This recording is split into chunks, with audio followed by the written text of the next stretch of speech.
So, I'm standing on this rooftop, right? In what used to be downtown, all glass and steel, you know, the kind of place that buzzed with life. Now, it's just dead. Absolutely dead. The air hangs heavy, thick with the coppery tang of, well, you know. I'd seen it on the news, the panic, the riots, but nothing prepares you for seeing it firsthand. I remember looking down, and there was this woman, a businesswoman by the looks of her, probably on her way to some important meeting just hours before. Now she's on all fours, gnawing on someone. A guy, crumpled up on the sidewalk. His screams, or what were screams, are just gurgles now. And then, she looked up. Her eyes. Empty, but burning with this primal hunger. She started to shamble towards another group of people who were trying to run, their faces contorted in pure terror.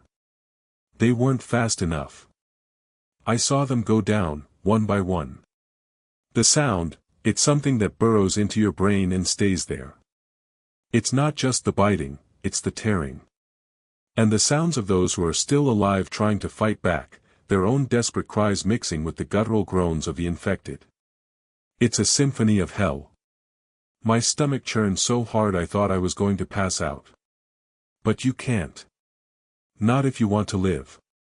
My own instincts kicked in. Forget about help, forget about rescue.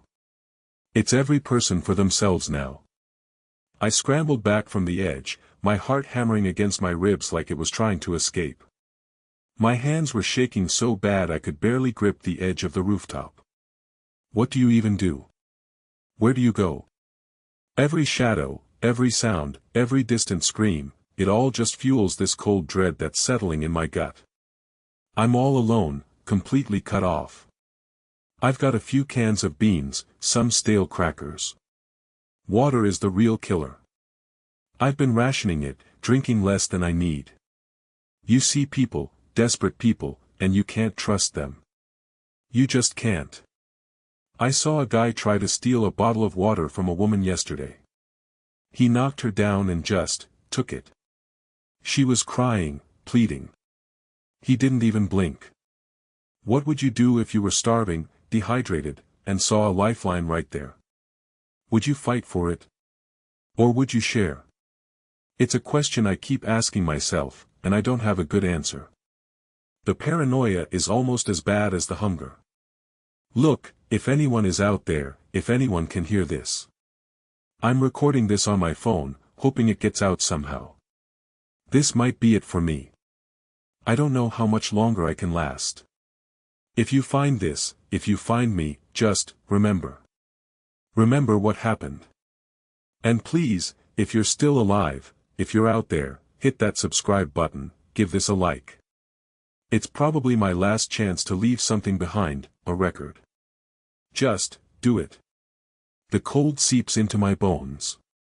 Every creak of the metal shelter makes me jump.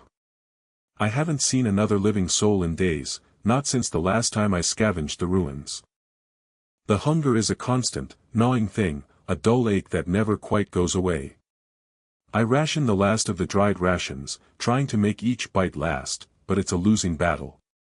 The water filter is clogged again, and I had to drink straight from a murky puddle yesterday. I'm worried about getting sick, but the thirst was worse. I keep the phone close, the screen dim. It's a lifeline, a fragile connection to a world that feels like it's already gone. I replay the message I sent, over and over. It feels like a prayer, a desperate plea to anyone who might still be listening. The battery is dying, slowly, like me.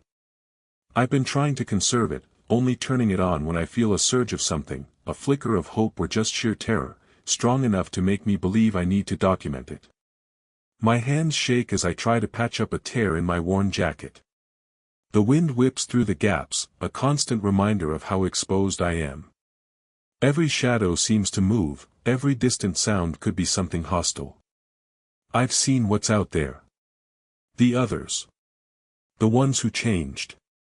They're fast, and they don't care about anything anymore. Not like us. Not like I still do, I think. I found a small, metallic object today, half buried in the dust. It looked like some kind of device, old and damaged. I brought it back, hoping maybe I could figure out what it was, if it held any power, any use. But it's just dead weight, another piece of junk from the before times.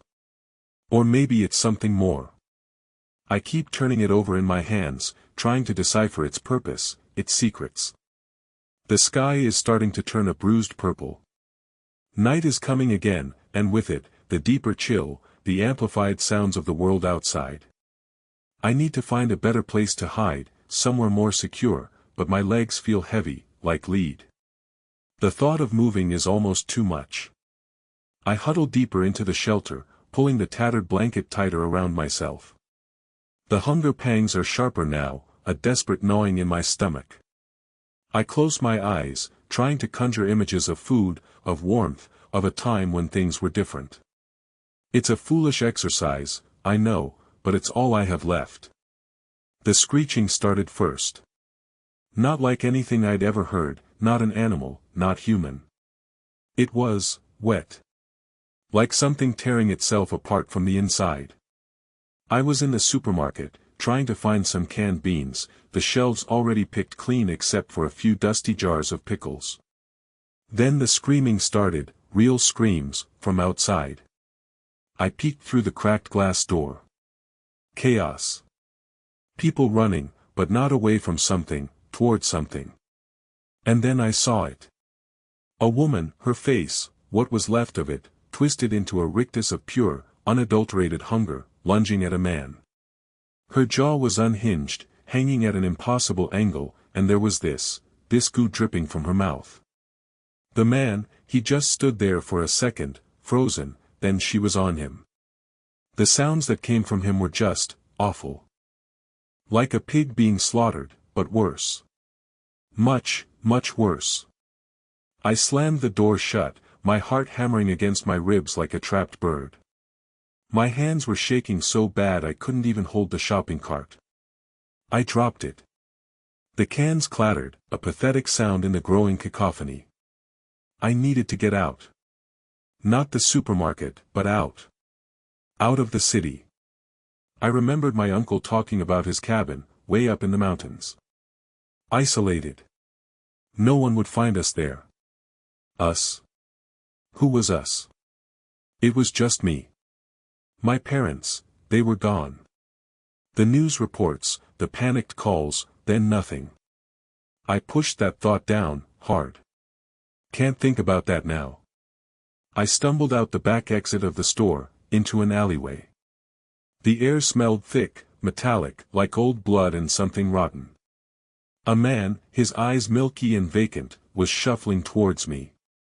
He made that same horrible, wet sound. I didn't have a weapon. Nothing but my wits. I ducked behind a overflowing dumpster, the stench gagging me. He passed, a shambling silhouette against the gray sky. I saw more of them. Moving slowly, deliberately, drawn by some invisible force. Their clothes were ripped, stained, their skin gray and mottled. Some had chunks missing, raw flesh exposed. It was like looking at nightmares made real. I had to move. Every instinct screamed at me to run, but where? The streets were a death trap. I needed a plan. I scrambled over a low fence, landing awkwardly in what looked like a residential backyard. A dog, a golden retriever, was whimpering by the back door. Its owner was on the porch, sprawled out, not moving. But the dog, it wasn't barking. It was just staring, its tail giving a slow, almost hesitant thump against the wood. As I watched, its eyes glazed over, the familiar milky sheen spreading. It let out a low growl, a sound so unlike its usual happy yips, and began to shift. Its muzzle elongated, its teeth seemed to sharpen. I backed away, slow and silent. My stomach churned. This wasn't just a sickness, this was a damn curse. I turned and ran, not caring where, just away. Away from the transforming dog, away from the decaying city. I had to reach that cabin. I had to. Okay, picking up right after that frantic escape. The cabin was still a good distance away, and the forest floor was littered with fallen leaves and branches, making every step a noisy announcement of my presence. I didn't care. The sound of that growl, distorted and unnatural, was still echoing in my ears.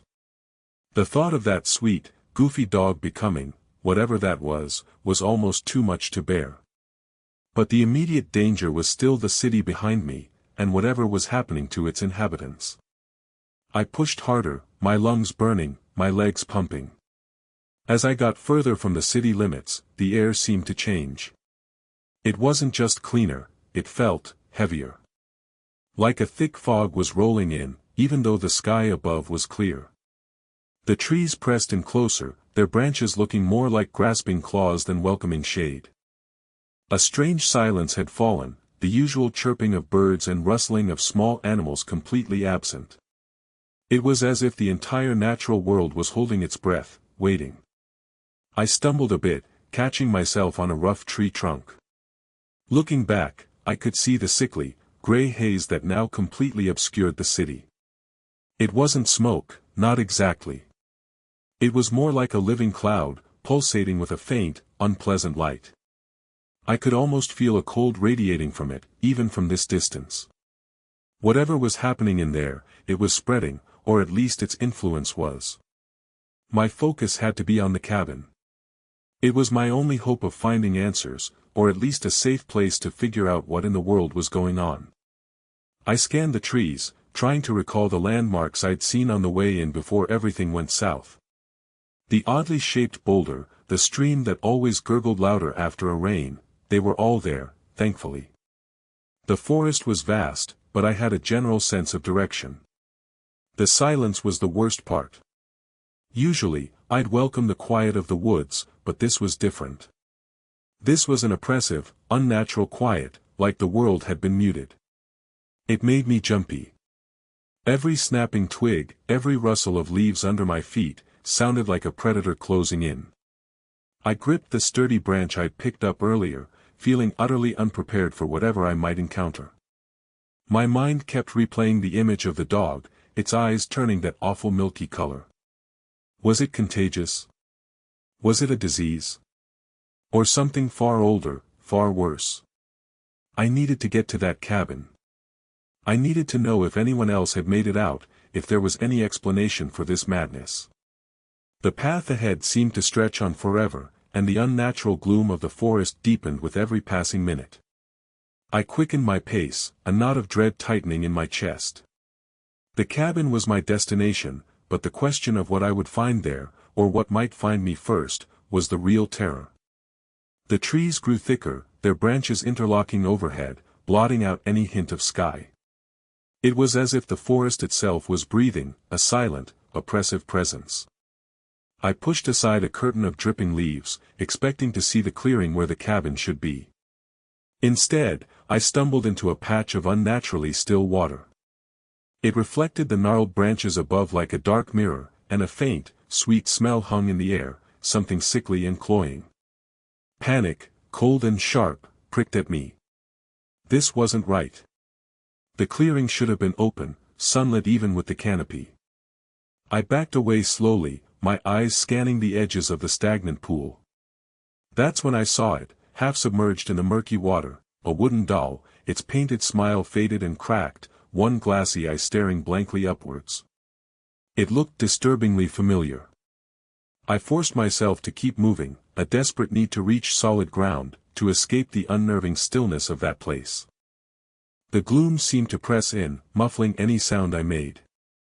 My own footsteps felt too loud, too intrusive. Then, a snap of a twig, impossibly close. I froze, straining my ears. Silence. Just the rustling of leaves, or was it something else? My heart hammered against my ribs. I started to run, not towards the cabin anymore, but away, any direction that felt less suffocating. The trees continued their relentless march, a blur of green and brown. I ran until my lungs burned, until my legs felt like lead. I burst through a thicket of thorny bushes, scratching my face and arms, and found myself on the edge of another clearing. This one was different. It wasn't empty. In the center stood a figure, silhouetted against the dim light filtering through the leaves. It was a person, cloaked and still. As I cautiously approached, my breath catching in my throat, the figure turned. It wasn't human. Or rather, it was, but transformed. Its skin was pale, almost translucent, and its eyes were wide and unseeing, like the doll in the water. More figures began to emerge from the shadows of the trees, their movements slow and jerky, their faces vacant. They were the others, those who hadn't made it out, or perhaps, those who had found something else entirely. They moved with a strange, synchronized rhythm, drawn to the clearing, to the figure in the center. I realized then that the cabin wasn't a refuge. It was a trap, or perhaps a destination for a different kind of journey. There was no escape, only this slow, silent procession. I looked back the way I came, but the path had vanished, swallowed by the ever-deepening gloom. I could feel a pull, a subtle urge to join the others, to step into the clearing and become part of the silent, unmoving tableau. It was an invitation, or a command, whispering in the unnatural quiet of the forest. Sarah was just trying to get home. She'd been at the grocery store, stocking up on essentials because the news had been buzzing about some new virus, but it all seemed so distant, so abstract. Then, the scream started. Not just a few panicked shouts, but a visceral, all-consuming cacophony that ripped through the usual city hum. Peeking out from behind a flimsy display of canned beans, she saw it. A man, one of the usual commuters, was hunched over another, their bodies a writhing, bloody mess right there on the sidewalk. And the other man, he wasn't just bleeding, he was ripping. His eyes were milky white, his jaw distended, and he was gnawing with a ferocity that defied any understanding of humanity. It was raw, primal, and utterly terrifying. Her mind went blank for a second, then flooded with a primal instinct: run. She bolted from the store, the bell above the door jangling mockingly, a sound that now felt impossibly normal. Outside, the chaos had spilled onto the streets. Cars were abandoned, doors flung open. People, once familiar faces, were stumbling, lurching, their movements jerky and unnatural. The stench of death, thick and cloying, hung in the air, mingling with the metallic tang of blood. A woman, her face a mask of terror, was being dragged down by a small group, their mouths stained red. Sarah saw one of them turn, their gaze locking onto her for a fleeting moment, and it wasn't seeing. It was hunger. Pure, unadulterated hunger. She ducked into an alleyway, pressing herself against the cold brick, hyperventilating. Every shadow seemed to writhe, every distant groan sent shivers down her spine. This wasn't a movie. This was real. The people she'd walked past just hours ago, the people she'd shared polite nods with, were gone. Replaced by these things. Her stomach churned, and she fought the urge to throw up. The fear was paralyzing, but beneath it, a hard knot of something else was forming, a desperate need to survive. She thought of her small apartment, of her cat, Mittens. It felt like a lifetime ago, a different planet. How could she possibly get back? How could anyone? The streets were no longer roads, they were hunting grounds. She stayed there for what felt like hours, the sounds of the city's demise a constant, agonizing soundtrack. The distant sirens had stopped, replaced by the guttural moans of the infected and the sporadic, terrifying sounds of struggle. When the need to move became unbearable, a gnawing hunger of her own, she crept out. The grocery store was no longer an option, it was likely a tomb. Her path home was across town, a journey that now seemed utterly insurmountable. Every step was a gamble, every corner a potential ambush. The trust she'd always placed in the normalcy of her surroundings had been shattered, replaced by a suffocating paranoia. She was alone, with no idea who to trust, or if anyone was even left to trust. The world had ended, and she was left to navigate its bloody, terrifying aftermath. The biting wind whipped strands of hair across her face, a stinging reminder of the exposed trek ahead. She pulled the collar of her jacket tighter, the thin fabric offering little solace against the chill that had nothing to do with the weather. Each shadow seemed to stretch and writhe, playing tricks on her already frayed nerves. She hugged the brick walls of buildings, using them as a shield, as much against the unseen threats as against the wind. The familiar streets, once comforting, now felt alien and hostile. Streetlights flickered erratically, some dead, others casting pools of sickly yellow light that only seemed to deepen the surrounding darkness. She kept her head down, eyes scanning the ground, then darting to the windows, searching for any movement, any sign of life, or worse. The silence was the most unnerving part. Before, even at this hour, there had been the distant hum of traffic, the occasional shout, the clatter of a late-night delivery. Now, there was only the ragged sound of her own breathing and the frantic thumping of her heart against her ribs. She imagined eyes watching her from every darkened doorway, from behind every boarded-up window. Her mind conjured scenarios, each one more terrifying than the last. Had anyone else survived? Or was she truly the only one left to witness this brutal new reality? The thought was a cold, heavy weight in her stomach. She rounded a corner and froze. In the middle of the intersection, a vehicle lay overturned, its headlights still weakly glowing, illuminating a scene of disarray. Debris was scattered everywhere, shards of glass, twisted metal, what looked like ripped fabric. She swallowed hard, forcing herself to keep moving. To stop and investigate was to invite whatever had caused this destruction to find her. The urge to flee, to simply run blindly and hope for the best, was almost overwhelming. But she knew that would be foolish. Panic was a luxury she couldn't afford. She needed to be smart, to be quiet, to be invisible. The next few blocks were a blur of heightened senses. She heard a faint scraping sound from an alleyway and instinctively ducked behind a dumpster, her breath catching in her throat. She waited, straining to hear anything over the pounding in her ears. The scraping stopped. Silence returned, thicker than before. Slowly, cautiously, she peeked out. Nothing. Just the overflowing bins and the deep, impenetrable darkness. She pushed herself away from the cold metal, her muscles aching from the tension. This was going to be a long night, and the journey was far from over. She still had miles to go, and every single one of them was a new test. She knew she couldn't stay there. The alley offered some cover, but it was a trap if whatever was making that noise decided to come back. Her stomach growled, a hollow ache that reminded her of how little she'd eaten. She needed to keep moving, find a safer place. She scanned the street again, the same empty street she'd been watching for what felt like hours. A distant siren wailed, fading quickly, leaving the quiet even more profound. She tugged at the strap of her worn bag, the weight of its meager contents a familiar burden.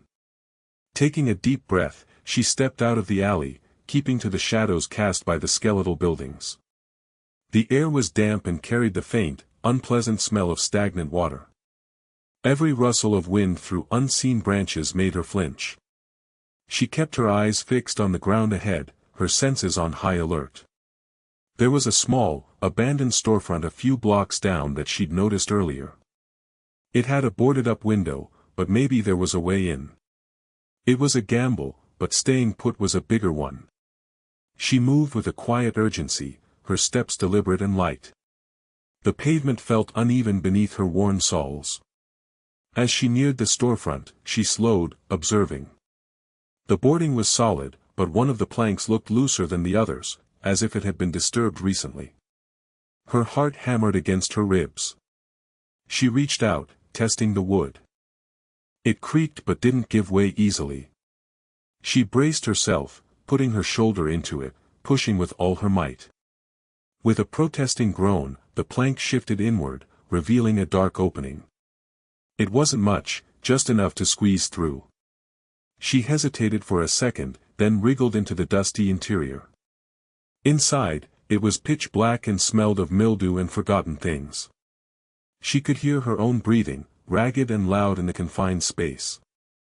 She pushed the plank back as best she could from the inside, hoping it would blend in enough to not attract attention. She stayed there for a long time, letting her eyes adjust to the gloom. Faint light filtered through cracks in the boarded windows, illuminating dust motes dancing in the still air. It was better than the street, at least. It felt like a small victory. She rummaged in her bag, finding a half-eaten biscuit and a small, dented can of something she couldn't quite identify.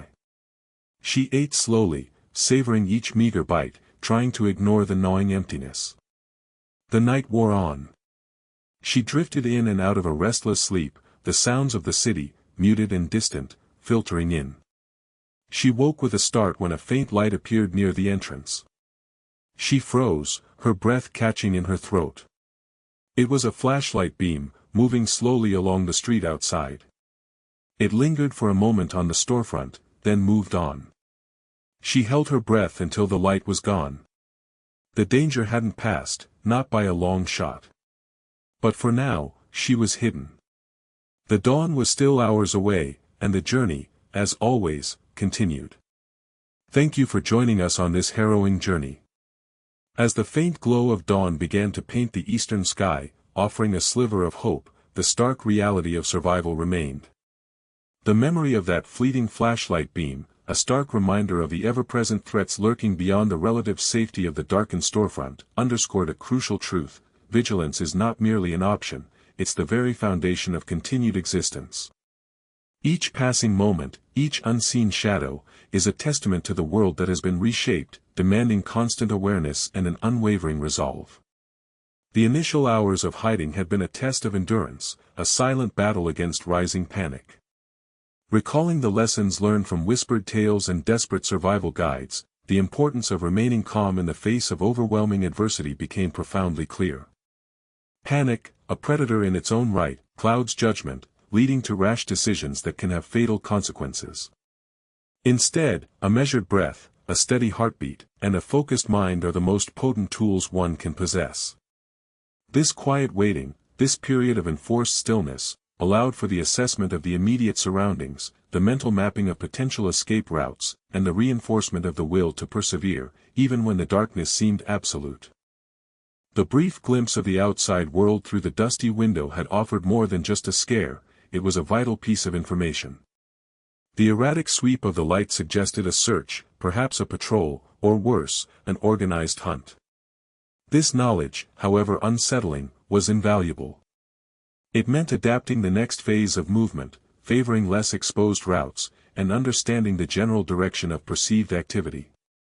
Survival isn't just about reacting, it's about proactive adaptation, about understanding the enemy's patterns and using that knowledge to outmaneuver them.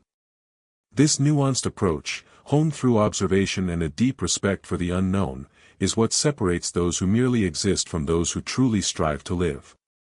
As the day slowly unveiled itself, bringing with it the chilling familiarity of a world irrevocably altered, the commitment to preparation deepened. A key tenet of long-term survival, often overlooked in the heat of the moment, is the cultivation of practical skills. Whether it's the ability to purify water, find edible sustenance, or create rudimentary shelter, these abilities are the building blocks of resilience. Even a small, well-maintained emergency kit, tucked away and regularly checked, can be the difference between life and a slow decline. Remember, the unexpected is the only constant. The journey ahead is uncertain, fraught with challenges that will test every fiber of one's being. Yet, it is in these moments of profound difficulty that the human spirit's capacity for adaptation and courage truly shines. Thank you for accompanying us through these trials. May the lessons learned here serve as a reminder of the enduring importance of preparedness and the absolute necessity of maintaining composure, no matter how dire the circumstances may seem. Please consider subscribing for more stories and share your thoughts in the comments below. Your engagement helps us continue to explore these vital narratives.